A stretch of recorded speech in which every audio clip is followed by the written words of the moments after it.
Здравейте, искам да направя няколко видеа как режа лози. Тази тук специално има тези два стари кордона, мисля да ги махна, да подновя малко лозата и кордоните. И ми пречат на фрезата, понеже отиват малко към средата. Ще ги махна директно от тук.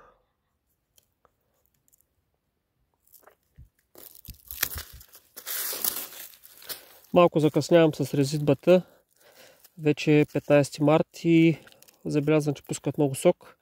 Миналата година беше топло времето и ги срязах на 10 февруари. Пръв от цялата махала.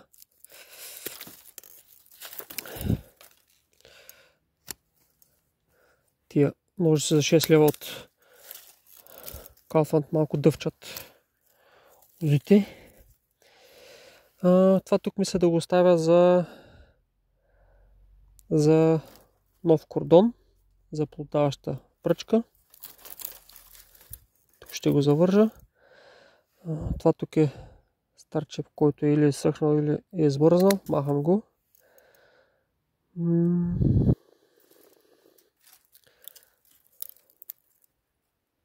Това ще го оставя за плодавана пръчка. Това тук за чеп с две пъпки. Това тук също ще го оставя на чеп.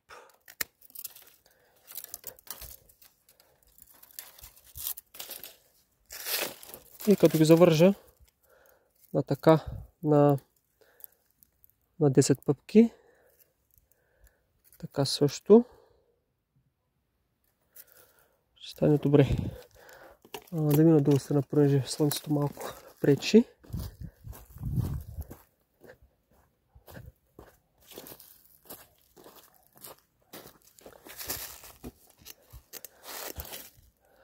Тук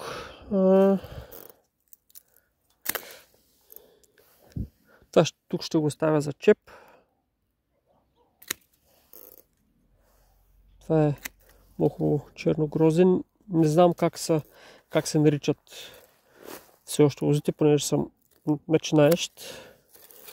Но има хора в интернет, примерно като се казваше Николай Керанов, Краси Вълчев, Минчо Танков. Ще им напиша имената на каналите в разяснението на клипчето, за да видите техните видеа.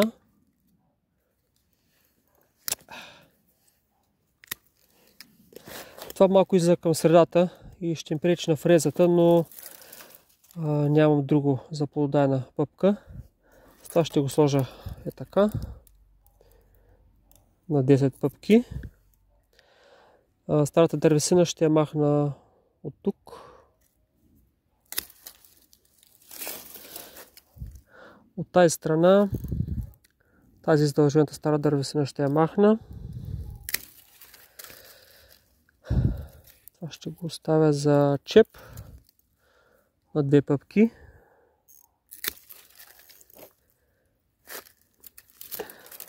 Това тук ще го оставя за плододайна пръчка и да подновя кордона.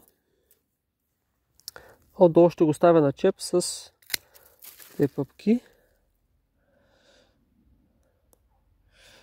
Хубаво е да имате чепове, защото не се знае колко ще останат, колко ще измръзнат. Ето ще го махна.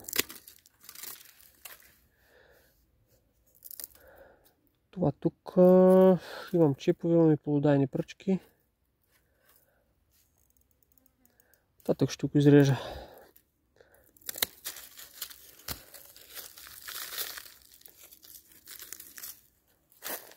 С една ръка не мога да ги завържа, така че продължавам към следващата лоза. Тук съм я щупил с фрезата. Ще поставя на чеп. Тя е съхнала обаче. Това тук ще го оставя за плододайна. Тук ще го изрежа.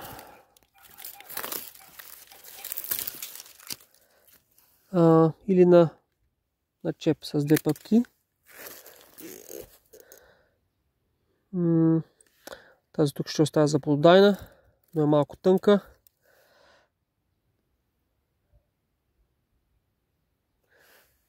така че може да оставя за чеп.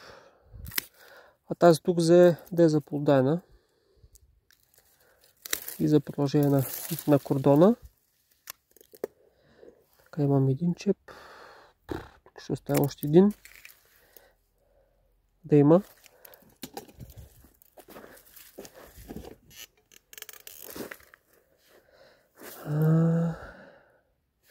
А тук ще го махна, понеже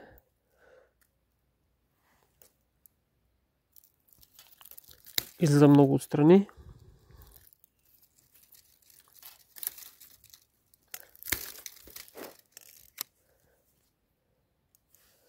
От това и това излиза отстрани, но не мога да го махна, понеже няма много пръчки. Ще го оставя тук на чеп на 2 пъпки. А това ще е плододайна пръчка. Това вътрешното ще го ставя за чеп с 2 пъпки. Гледайте, тези, които отиват настрани да ги махате, те ще пречат на обработването на междините. И от самото начало да ги махвате.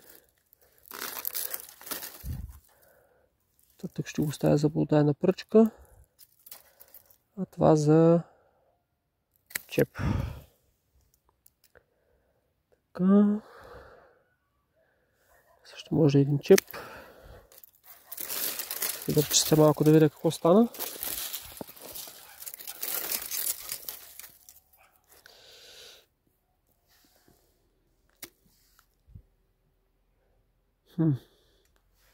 Тук пък може да е чеп.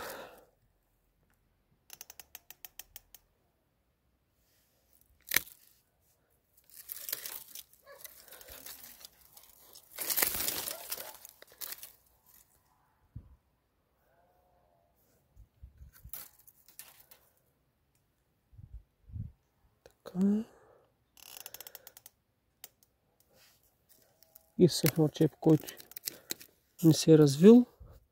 Това тук ще е така с 10 пъпки.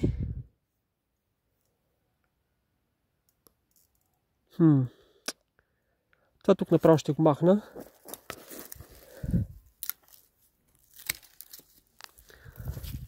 И така.